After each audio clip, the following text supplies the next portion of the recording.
हमारे देश भारत में 146 करोड़ लोग रहते हैं, लेकिन दुख की घड़ी में आपको शायद एक कंधा भी नहीं मिलेगा जिस पर आप अपना सिर रखकर रो सकें।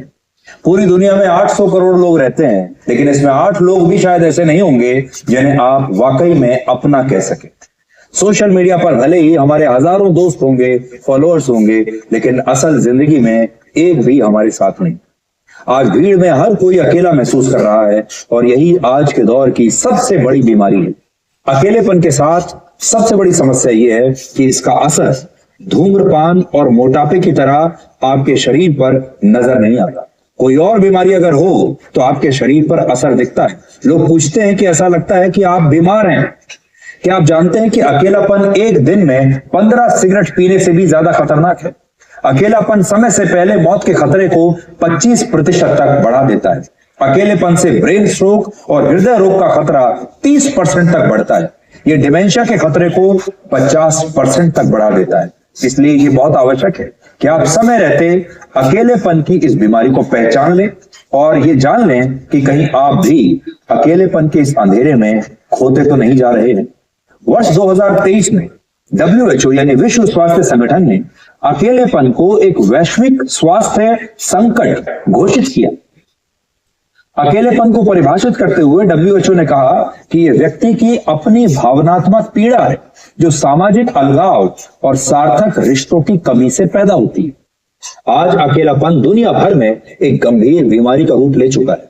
जापान और दक्षिण कोरिया जैसे देशों में लोग इस कदर अकेले हो चुके हैं कि अगर उनकी मृत्यु भी हो जाए तो कई कई दिनों तक बाहरी दुनिया को उनकी मौत के बारे में पता नहीं चलता। इस कहानी को सुनिए। पिछले साल जापान में करीब 76,000 लोगों की मौत उनके घर में अकेले हुई। इनमें करीब 4,000 मौत ऐसी थी जिसमें करीब 1 महीने के बाद बाहर के लोगों को उनकी डेड बॉडीज मिली। जापान में अकेलेपन को दूर करने के लिए ज्यादा उम्र के लोग कई बार जानबूझकर अपराध करने के लिए भी तैयार हो जाते हैं, जिससे कि उन्हें सजा मिले और सजा के बाद वो जेल में दूसरे लोगों से मिलकर कुछ बातचीत कर सके, उनका मन लग जाए। भारत में भी अकेलापन तेजी से फैल रहा है और इसकी मुख्य वजह है भारतीय समाज में आया एक नया बदलाव।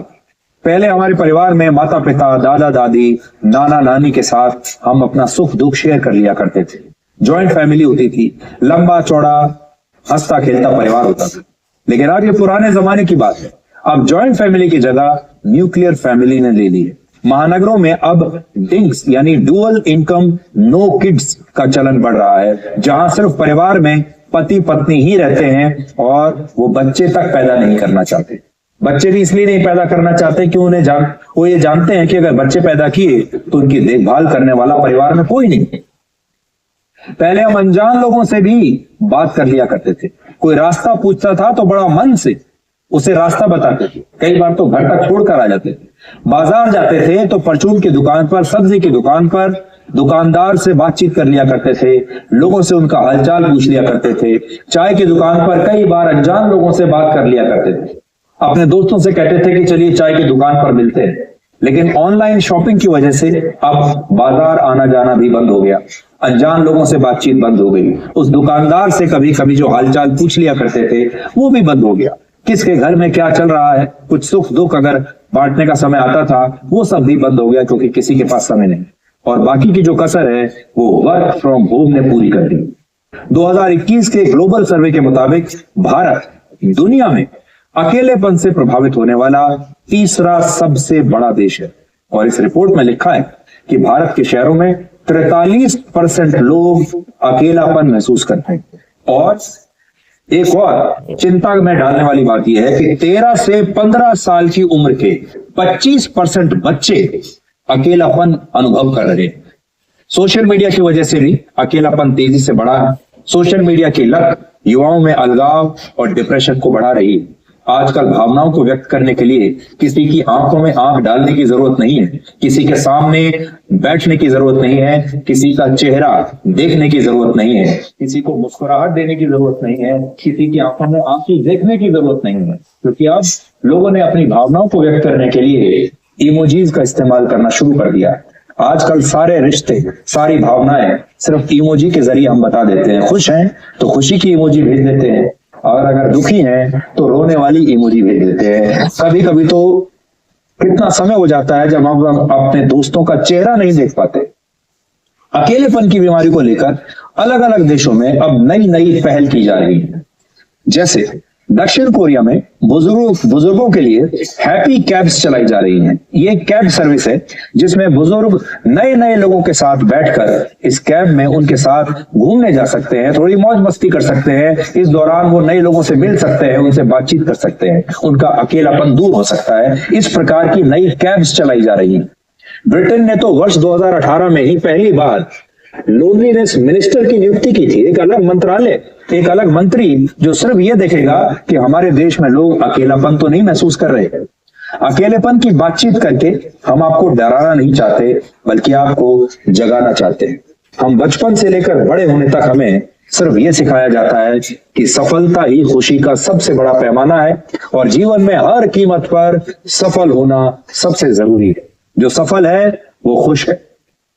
लेकिन हमें इस दौरान रिश्तों की अहमियत नहीं सिखाई जाती। सिर्फ ये कहा जाता है कि सफलता की अंधी दौड़ में दौड़ते जाइए और ज्यादातर लोग सफलता के रास्ते में रिश्तों को पीछे छोड़ देते। अगर आप भी जिंदगी की सफल होने की इस रेस में दौड़ते दौड़ते अपने दोस्त और अपने परिवार को पीछे छोड़ते जा रहे हैं तो हमेशा याद रखिए, सफलता की चोटी पर पहुंचकर आपको सिर्फ अकेलापन ही मिलेगा और जब वहां से ढलान शुरू होगी तब आपको सबसे ज्यादा इन्हीं लोगों की आवश्यकता पड़ेगी जिन्हें आप पीछे छोड़ आए। इसलिए अगर आपके आसपास कोई ऐसा व्यक्ति है आपके परिवार में जो अकेलापन महसूस कर रहा है, अगर आपके आसपास आपके परिवार में कोई ऐसा बच्चा है जो कटा कटा सा रहता है, अकेला रहता है, जिसका मन नहीं लग रहा है, तो उससे तुरंत आज ही बात कीजिए। और ये कोई मन का खेल नहीं है, अब ये एक बीमारी का रूप ले चुका है। जिस प्रकार आपके शरीर में कोई बीमारी आती है और आप उसका इलाज कराने के लिए अस्पताल जाते हैं, डॉक्टर के पास जाते हैं, क्योंकि आप जानते हैं कि वो बीमारी आपके शरीर को बहुत कष्ट देगी। ये अकेलापन की बीमारी भी बिल्कुल वैसी ही है। इसलिए सबसे पहले अपने घर में इसके बारे में बात कीजिए, दोस्तों के साथ बात कीजिए और तब भी अगर ये काबू में नहीं आती है बीमारी तो फिर डॉक्टर के पास जाइए। और कभी भी सबसे ऊपर होने का घमंड न करें, क्योंकि इमारत में एक और मंजिल बनते ही छत फर्श बन जाती है। नमस्कार।